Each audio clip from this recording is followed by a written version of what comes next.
My name is Christopher Crowley. I'm the Executive Vice President and Treasurer of Beverages, and it's a family business, and I'm the fourth generation that's run the business, and we've been around since 1882. You know, we have a stake in the ground here, and we want to make it better all the time. Renewable energy, energy efficiency keeps that, that mothership going. From a green initiative operationally, it just makes good business sense. You've really got to be green. It's green in the pocket, and measuring the energy efficiency is such a key component. All commodities. I mean, if it comes to the use of sugar, natural gas, electricity, you have to measure everything and figure out the best way to use it. You talk about why you do these things. You certainly do it to conserve resources. And I've been here for about 35 years, and I've come up with our maintenance guys and with our engineers great solutions to problems that are expensive. And those green initiatives really do make an enormous financial impact. Again, as I say, it's common sense. You talk about driving a Hummer or driving a safe, efficient car that gets 2 or 3 times the fuel mileage. The common sense thing is to drive something that gets 25 plus miles a gallon, not 7 or 12 miles a gallon. It's kind of irresponsible. And it's the same thing when you operate a factory.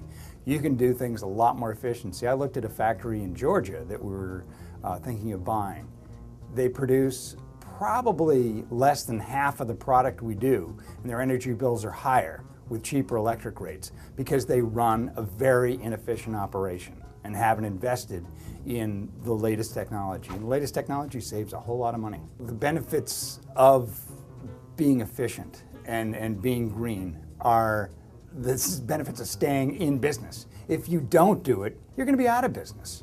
Energy costs continue to rise, and they're very inexpensive right now, but in a month that could change, and it will change. So you have to be prepared because those energy costs, we're going to see a very high gas tax in Massachusetts.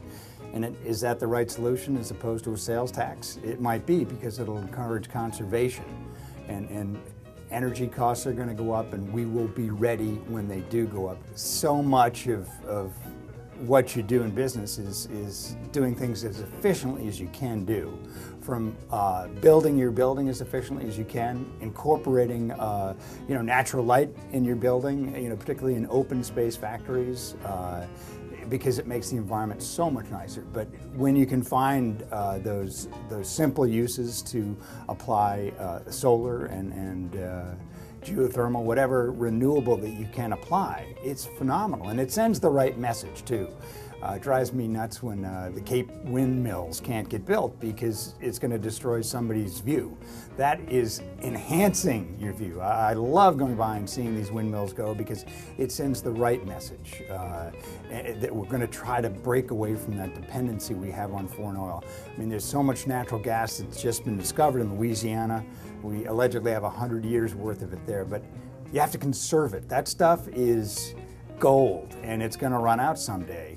So anything we can do to preserve, those resources, because they're very finite and the renewables are infinite. We worked with National Grid to relight our facility, and we made an enormous, advancement in our energy conservation with that. It's a very expensive process to put all those new T8s and T5s. They're fluorescent fixtures that are very efficient. I think the temperature in the building went down about 4 degrees when we put those lights in because they run so coolly.